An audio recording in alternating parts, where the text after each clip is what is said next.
Assalamualaikum students, welcome back in my channel with my new topic human blood circulatory system. Human blood circulatory system is included into three organs. जो है human circulatory system three organs से मिलकर बनता है और वो कौन कौन से हैं? The heart, blood vessels and blood. इस चैप्टर में हम ब्लड वेसल्स को और हार्ट को जो है डिटेल में पढ़ेंगे। हार्ट को तो मैं अभी आज के लेक्चर में इंशाल्लाह ताला आपको समझाती हूँ इसके स्ट्रक्चर को। इससे पहले जो मैं जिक्र करूँगी बार बार वेसल्स का, ब्लड वेसल्स का, वो कौन कौन सी हैं वो जान लीजिए आप। आर्टरीज़ हैं, कैपिलरीज़ हैं और वेन्स हैं। आर्टरीज़ जो हैं ये वो वाली वेसल्स होती हैं, ब्लड वेसल्स होती हैं जिनके अंदर के ऑक्सीजनेटेड ब्लड होता है, साफ़ खून होता है जिसमें ऑक्सीजन ज़्यादा होती है। कैपिलरीज़ जो होती हैं ये छोटी छोटी खून की नालियाँ होती हैं जो कि ज्वाइन करती हैं आर्टरीज़ को और वेन्स को। वेन्स क्या हैं? ये डीऑक्सीजनेटेड ब्लड रखती हैं, इनके अंदर ऑक्सीजन नहीं होती है, ये विदाउट ऑक्सीजन वेन्स होती हैं। इनका जो खून है वो लंग्स की तरफ जो है वो जाता है ताकि उसको दोबारा से ऑक्सीजनेटेड बनाया जा सके। वेन्स में हम कह सकते हैं एक तरह से गंदा खून होता है और आर्टरीज़ में साफ़ खून होता है। और गंदा और साफ़ का मतलब ये नहीं है कि वो गंदा हो जाता है, यानी कि उसके अंदर ऑक्सीजन नहीं होती है, वो वेन्स वाला ब्लड होता है, डीऑक्सीजनेटेड ब्लड होता है। आर्टरीज़ में ऑक्सीजनेटेड ब्लड होता है। ओके, बस ये बात अपने जहन में आपने रखनी है। चलिए अब हम स्टार्ट करते हैं। The heart. Our heart is a muscular organ about the size of our fist. Heart जो है एक मस्कुलर ऑर्गन है। मस्कुलर ऑर्गन यानी हर वक्त ये पंप करता रहता है। इसमें जो इसको बनाने वाले ऑर्गन्स हैं वो इसमें मस्कुलर ऑर्गन्स जो हिस्सा लेते हैं वो इसको हर वक्त मूवमेंट में रखते हैं, इसलिए हमें हमारे दिल की धड़कन जो है वो महसूस होती है मस्कुलर ऑर्गन से मिलकर बनने की वजह से। उसके अलावा इसका जो साइज़ होता है हमारी मुट्ठी के साइज़ के मुताबिक होता है। जितनी हम अपनी मुट्ठी को बंद करते हैं, हाथ की मुट्ठी को, हाथ को हम अपने हैंड को बंद करें, जो मुट्ठी का साइज़ बनता है वो ओवर फिस्ट साइज़ जो होता है हमारे हार्ट का साइज़ होता है। ठीक है जी। The heart is found in over chest. Where is it found? कहाँ पर ये हमारी बॉडी में पाया जाता है? ये हमारी चेस्ट में लेफ़्ट साइड पे पाया जाता है और इसमें it pumps oxygen poor blood, जिसको कि हम डीऑक्सीजनेटेड ब्लड कहते हैं, वो इसके इसी ब्लड हार्ट से ही जो ब्लड है वो डीऑक्सीजनेटेड ब्लड जाता है लंग्स की तरफ। ये छोटा सा समराइज़ करके इसकी फंक्शन बताया गया है कि हार्ट का काम क्या है। हार्ट जो है ये हमारी चेस्ट में पाया जाता है, ये डीऑक्सीजनेटेड ब्लड को लंग्स तक भेजता है एंड जो ऑक्सीजन रिच ब्लड होता है जिसको कि हम ऑक्सीजनेटेड ब्लड कहते हैं वो हमारा पूरी बॉडी में पहुंचाया जाता है ब्लड। अब असल में इसका स्ट्रक्चर होता कैसे है और फिर इसके स्ट्रक्चर को जानने के बाद हम जो है इसको डिटेल में जो है इसका फंक्शन भी पढ़ेंगे। इसके 4 चैम्बर्स होते हैं। There are 4 chambers in our heart. Upper side chambers are called atriums and lower side chambers are called ventricles. आपको नज़र आ रहा होगा, ये मैंने बिल्कुल आसान सी डायग्राम आपकी आसानी के लिए बनाई है। जो इस यानी चैम्बर का मतलब है खाना, यानी जो इसका ये वाला साइड पे है ये है राइट एट्रियम और दूसरी साइड पे लेफ़्ट एट्रियम। एक हमारा राइट एट्रियम है, लेफ़्ट एट्रियम।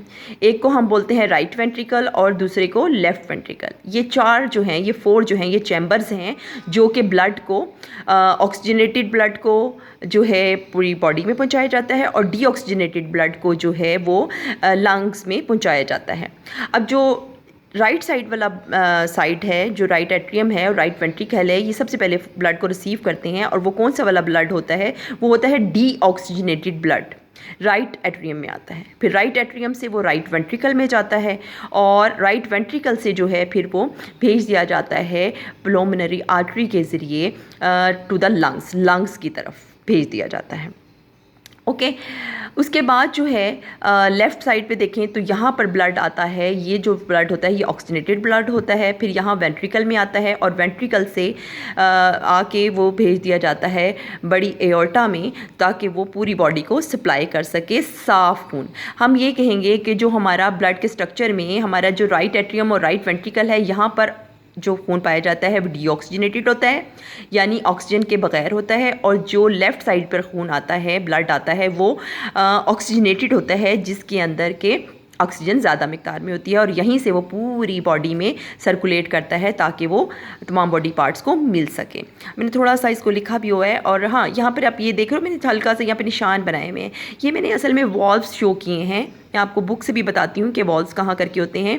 राइट एट्रियम से राइट वेंट्रिकल के दरमियान में ये वॉल्व्स होते हैं। What is valve? वॉल्व क्या है? Valves, what are valves? कि वॉल्व्स क्या हैं? वॉल्व होते हैं जैसे हम दरवाज़ा खोलते हैं तो दरवाज़ा एक साइड पे खुलता है तो दूसरी साइड पे हम करें तो दरवाज़ा बंद हो जाता है। जैसे कि उसकी ओपनिंग एक साइड पे तो होगी लेकिन जब हम बंद करेंगे तो वो इस तरह से करके बंद हो जाएगा। आप समझ सकते हो ना, ये मैं अपने हाथ से बता रही हूँ आपको। बिल्कुल इसी तरह क्या है कि जब ब्लड इधर से अगर आने की कोशिश करेगा, अपने दिल में जाना है तो ब्लड यहाँ से खुलेगा, इस तरफ को जाएगा ना। लेकिन अगर वो बैकवर्ड फ्लो चाहेगा तो ये दरवाज़ा बंद हो जाएगा ना, ऐसे करके। तो हम वाल्व का काम क्या है कि ब्लड को जाने देना उसके रास्ते पर, अगर वो बैकवर्ड चाहे तो उसके रास्ते को बंद कर देना ताकि वो बैकवर्ड फ्लो ना कर सके। और ये अल्लाह ताला की कुदरत है कि हमारे खून, दिल जो है, दिल के अंदर दोनों तरह का खून यानी साफ़ डीऑक्सीजनेटेड, ऑक्सीजनेटेड और डीऑक्सीजनेटेड जो है, दोनों तरह का, डीऑक्सीजनेटेड यानी गंदा और ऑक्सीजनेटेड यानी साफ़ खून, दोनों बेक वक्त जो है दिल में एंटर होते हैं। बट वो इस तरह से दाखिल होते हैं लेकिन वो मिलने नहीं पाते, वो इतनी तेज़ी से अपने अपने रास्ते पे चले जाते हैं। ये अल्लाह की शान है कि अल्लाह ताला ने हमारे दिल को इस तरह से बनाया है। अगर वो बैकवर्ड फ्लो ना कर जाए, डीऑक्सीजनेटेड ब्लड या ऑक्सीजनेटेड ब्लड, तो उसके लिए यहाँ पर हमारे दिल के अंदर वॉल्व्स पाए जाते हैं। ये वॉल्व्स इन ईजी डायग्राम बना के बताइए ताकि आपको समझ आ सके कि असल में ये वॉल्व्स पाए कहाँ पर जाते हैं। ठीक है जी, ये तो मैंने वो वाल्व बताया ये जो कि ब्लड को लेके आते हैं एट्रियम से वेंट्रिकल में और वेंट्रिकल से फिर ये अपने लंग्स की तरफ चले जाते हैं अपनी आर्टरी के ज़रिए साफ़ होने के लिए ताकि वहाँ ऑक्सीजन शामिल हो सके। यहाँ से जो खून आता है लेफ़्ट एट्रियम में, वो लेफ़्ट एट्रियम में जो आता है वो वेंट्रिकल में जाता है और वेंट्रिकल से जो है एओर्टा में भेज दिया जाता है जो पूरी बॉडी को फिर सप्लाई करती है। अच्छा, ये तो इसका मैंने स्ट्रक्चर और फंक्शन आपको जनरल सा बताया। अब मैं नेक्स्ट जो है आपको थोड़ा सा इसको ब्रीफ आपकी बुक से भी करूँगी ताकि आपको ये अच्छे तरीके से जो है हार्ट समझ आ जाए, इसकी एओर्टा कहाँ से निकल रही है और इसकी पल्मोनरी वेंस जो हैं, आर्टरीज जो हैं, कहाँ कहाँ जो हैं ब्लड को लेकर जा रही हैं। वो मैं अपने नेक्स्ट लेक्चर में इंशाल्लाह फिर दोबारा भी आपको बताती हूँ फ्रॉम द बुक। अब ये हम बुक से करेंगे। ठीक है जी, ये लेक्चर लंबा हो गया है मेरा, आप इसको देखिएगा। ये मैंने इसको भी अच्छे तरीके से समझ के याद करने की कोशिश कीजिए। बिल्कुल ये बुक से रिलेट कर रहा है आपका, कुछ भी डिफरेंट नहीं है उससे, लेकिन फिर भी मैं एक दफ़ा रीडिंग जो है बुक से करूँगी विद फंक्शनिंग, और उसका फंक्शन भी बुक से ही रीड कर दूँगी आपको।